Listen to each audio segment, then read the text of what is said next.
Please explain parenting. Today, parents are complaining that the children are out of control. Is it because of something is going wrong with the parents' upbringing, or the education system, or the current society?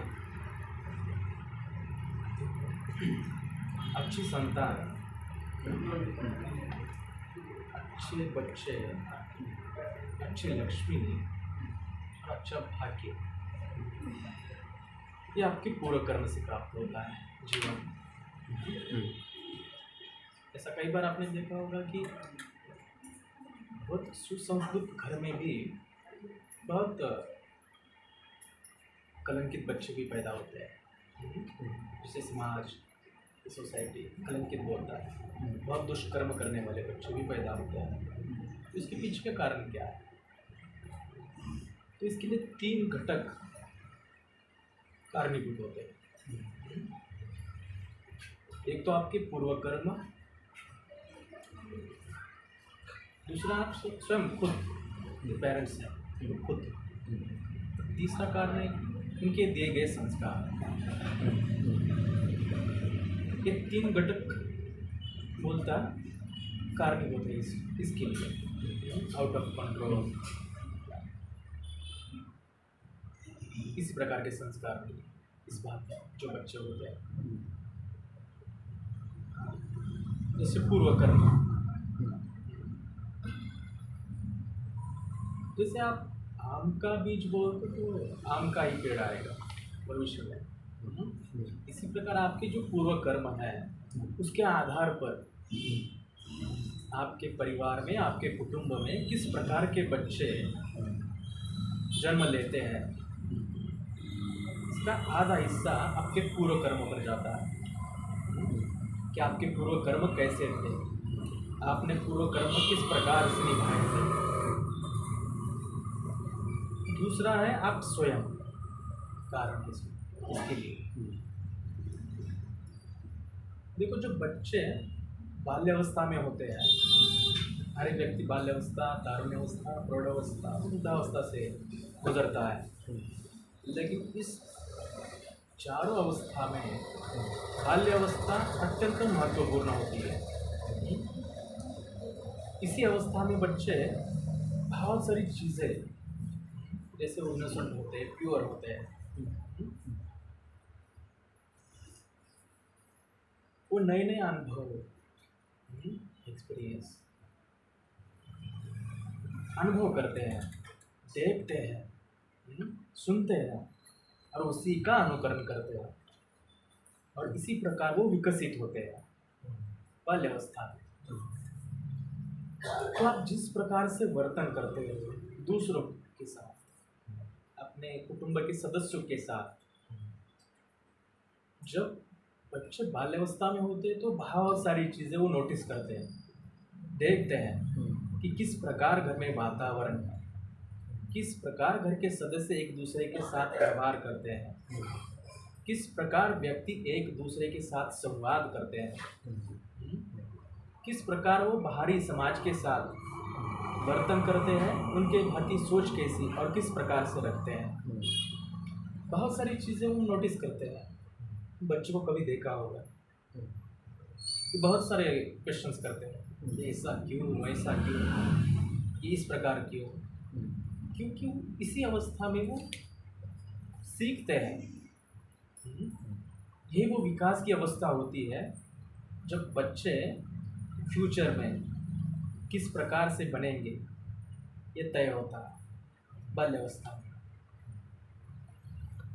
तो इसका अर्थ है कि आप जिस प्रकार का वातावरण उसको देते हैं, आप जिस प्रकार का वर्तन खुद उसके साथ करते हो, जिस प्रकार का वर्तन आप कुटुंब के सदस्य एक दूसरे से करते हो, बहुत सारी बातें वो नोटिस करता है और उसके मन में, अंतर मन में और सूक्ष्म शरीर में वो सारी चीज़ें बैठ जाती है, परमानेंट हो जाती है कि इसी प्रकार ये समाज है, इसी प्रकार ये कुटुंब है, और उसी प्रकार वो ढल जाता है।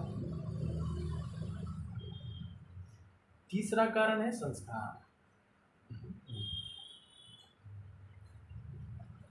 अत्यंत महत्वपूर्ण होता है संस्कार। ये भी बाल्यावस्था में ही देना आवश्यक है। बाल्यावस्था, तारुण्यावस्था, यौवन इस अवस्था में ही संस्कार आवश्यक होते हैं। जिस प्रकार मिट्टी का घड़ा जब तक कच्चा होता है तब तक उसमें अच्छा सा आकार दे सकते हैं, उसे ढाल सकते हैं, मन चाह आकार उसे दे सकते हैं। कब तक दे सकते हैं? जब तक वो कच्चा है। जब आगे जाके वो जो परिपक्व होता है, ठोस हो जाता है, तब आप उसमें किसी प्रकार का बदलाव नहीं कर सकते। अगर बदलाव करने का प्रयास करते हो तो घड़ा टूट जाता है, स्किड हो जाता है। इसलिए बाल्यावस्था और तारुण्यावस्था से भी पहले किशोरावस्था होती है। इस अवस्था में संस्कार किस प्रकार से आप देते हो, किस प्रकार का वातावरण उसको प्रदान करते हो, इस पर भी बहुत सारी बातें अवलंबित हैं कि बच्चे को किस प्रकार से संस्कार दे रहे हैं, किस प्रकार से उसे हैंडल करना है, ट्रीट करना है। बहुत सारी चीज़ें पेरेंट्स के ऊपर ही डिपेंड है। इन 3 जो घटक हैं, किसी भी घटक में आप जब विस्कलित होते हो, असंतुलित होते हो, तो साहजिक इन फ्यूचर बच्चे आउट ऑफ कंट्रोल हो जाते हैं। क्योंकि आपने योग्य समय पे उसके साथ योग्य व्यवहार, योग्य संस्कार किए नहीं। और जो आधा हिस्सा है वो तो आपके पूर्व कर्मों पर डिपेंड है। इसलिए आपके कर्मों के ऊपर भी ध्यान देना बहुत आवश्यक है। education system. So education system is present education system is going in correct way, or it is you need to modify the education system.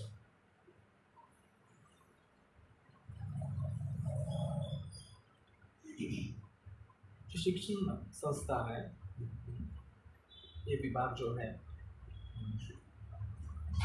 ये समय समय पर आधुनिक होता जाता है, हो रहा है। जैसे पूर्व काल में त्रेता सतयुग में जैसे गुरुकुल हुआ करते थे। ये शिक्षण संस्था वास्तव में इसलिए ही होती है कि उसको समाज में किस तरह से रहना चाहिए, एक अच्छा इंसान बनने की सीख, एक अच्छा संस्कार देने का काम ये शिक्षण संस्था करती है। व्यक्ति के जीवन में बाल्यावस्था, तारुण्यावस्था, यानी वो जब तक शिक्षण अवस्था में रहता है तब तक ये जो संस्था है ये अत्यंत महत्वपूर्ण भूमिका निभाती है। क्योंकि यही से तो इन फ्यूचर एक अच्छा नागरिक बनता है, एक अच्छा मनुष्य बनता है। आज की जो शिक्षण संस्था है आज के युग के अनुसार परिवर्तित है, आधुनिकता। आज के शिक्षण संस्था ने तो सिर्फ इस भौतिक जगत को ही सर्वस्व मान लिया। सब कुछ जो चल रहा है वो सिर्फ किस प्रकार से भौतिक जगत को प्राप्त करना है, किस प्रकार ये मोह माया की तरफ बढ़ना है, इसी के बारे में टारगेट किया जा रहा है। इस शिक्षण संस्था में अत्यंत महत्वपूर्ण भूमिका ये होती है कि इंसान को इंसान कैसे बनना सिखाना चाहिए। वास्तव में मनुष्य जाति क्या है, मनुष्य का धर्म क्या है, इसके ऊपर भी बहुत सारा ध्यान देने की आवश्यकता होती है। और आज की शिक्षण संस्था